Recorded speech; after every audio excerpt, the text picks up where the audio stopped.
ทาเยตระโพภะคะวะมันเตสิทเวเมภิกขเวตาปะปะจิเตนะนะเส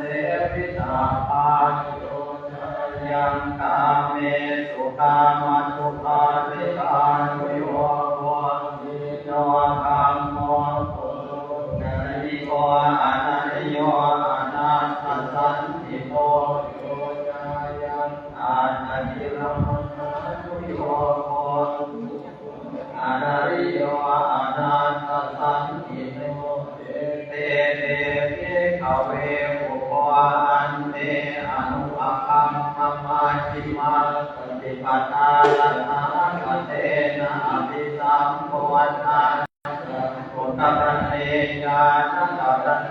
ปุปปัสสมายะอภิญญายังโพธายะอาณายะสัมปาทานิยสัมมาจัตตาภิกขเวมัชฌิมาปฏิปทาสัทธคเตนะอภิสัมโพธาจาปุตตะเนญาณตัตเนปุปปัสสมายะอภิญญายะสัมโพธายะอาณายะสัมวาทติกตัมมิวะหาริโยอาทังอิโกมาโก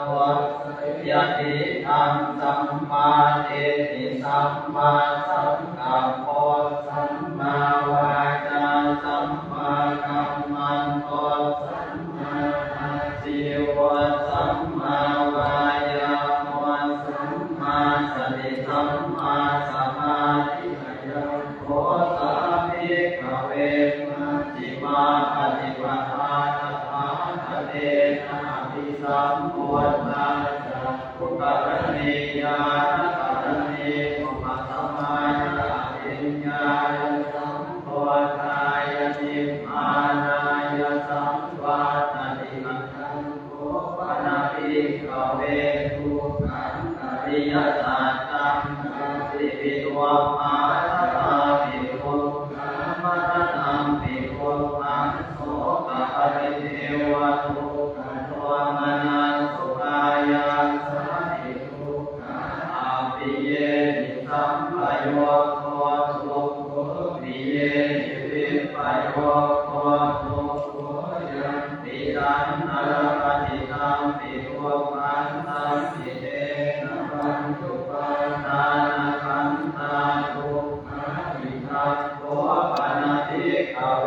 ทุกขสมุทัยโยอริยสัจจังยังตัณหาโตโตภวิกานันติราคะนันตตาตาตาตาวินันติสยติธรรมตัณหาภวตัณหาวิภวตัณหาอิทันโตปนะภิกขเวทุกขนิโรโธอริยสัจจังโยตัสสะเยวะตัณหายะเตสวิภาคนิโรโธนะโคปฏิเนสาโคโหติระระโยติธัมโมปนะภิกขเวทุกขนิโรธกาลิปฏิปทาอริยสัจจังอายะเมวะอริโยอาตังกิโกมาวัสยติตัสสัมมาเจติสัมมาสังกัปโปสัมมาวาจาสัมมากัมมันโตสัมมาอาชีวะสัมมาวายามะสัมมาสติสัมมาสมาธิพุทธอริยสัจจันติเมภิกขเวโอเปอะหังวัสุเตสุนัมเมสุจันตุปุตตะปาทิญาณังปุตตะปาทิปัญญาปุตตะปาทิวิชาปุตตะปาทิอาโรปุตตะปาทิธัมโมอนิธัมโมอริยสัจจังปริญญายันติเมภิกขเวโอเปอะหังวัสุเตสุนัมเมสุจันตุปุตตะปา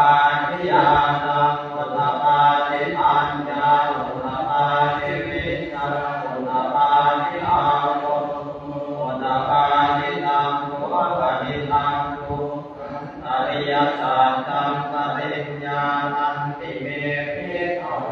ปุเพนะโนสุเตสุธัมเมสุจันตุอุตตปาทิยานังอุตตปาทิปัญญาอุตตปาทิวิชังอุตตปาทิอาโรวะอุตตปาทิติธัมโมกัสสมุทัยโมอริยสัจจันติเมภิกขเวปุเพนะโนสุเตสุธัมเมสุจันตุอุตตปาทิยานังอุตตปาทิปัญญาอุตตปาทิวิชังอุตตปาทิอาโร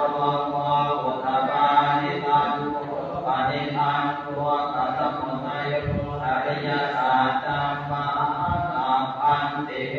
ภิกขเวปุเพนะโนสุเต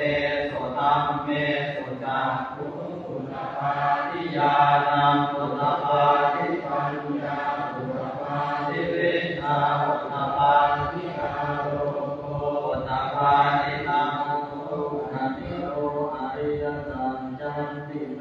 ภิกขเวปุเพ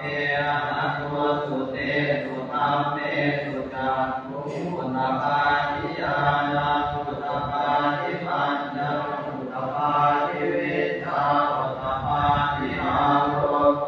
อุตตปาทิตัมโมปะทิตังทุกขนิโรธวะอริยสัจจังสัจจิตาวะอุตตปาทิตังโมปะทิตังทุกขนิโรธ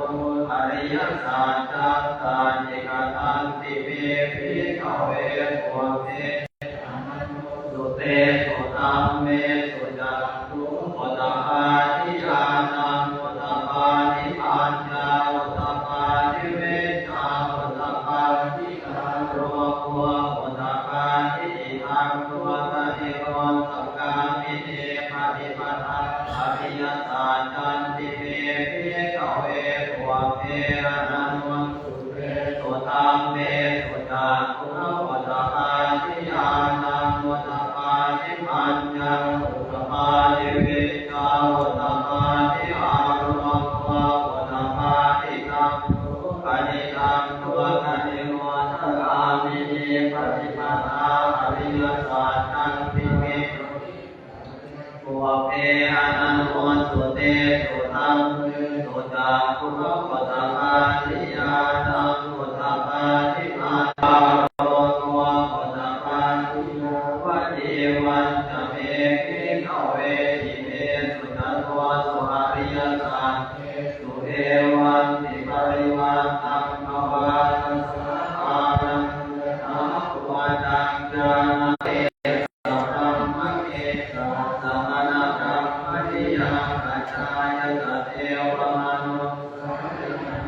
ตังสัมมาสัมพุทธิอภิสัมพุทโธปัจจัญญสิงญาณัญจกตเมทัสสนังอุตตปาทิอัตโตคาเมวิมุตติอายมันติมาจาตินาจิตาทิพุทธังภวติอิทัพภวะจักภวะอาตมานังสวะกิยาภิกขุภควโตสิตัง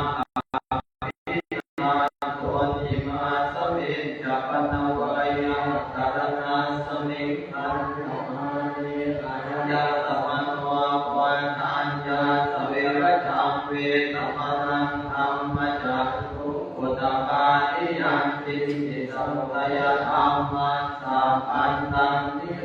ธธรรมาติภวติเตจักภวตาธรรมจักเกอุมาเทวาสัตตมนุสาเวสุเก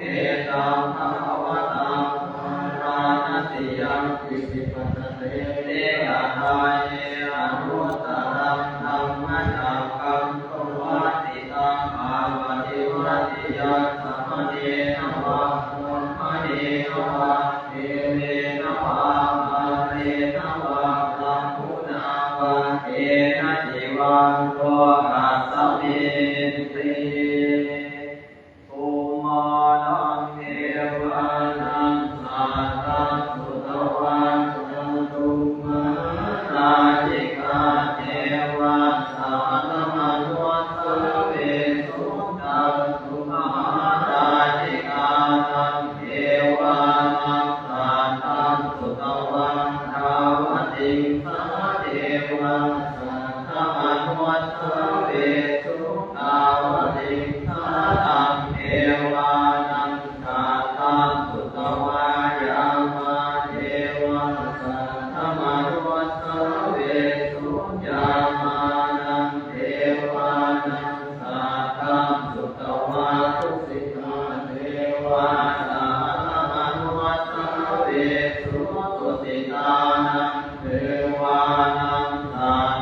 โรตัสสมิ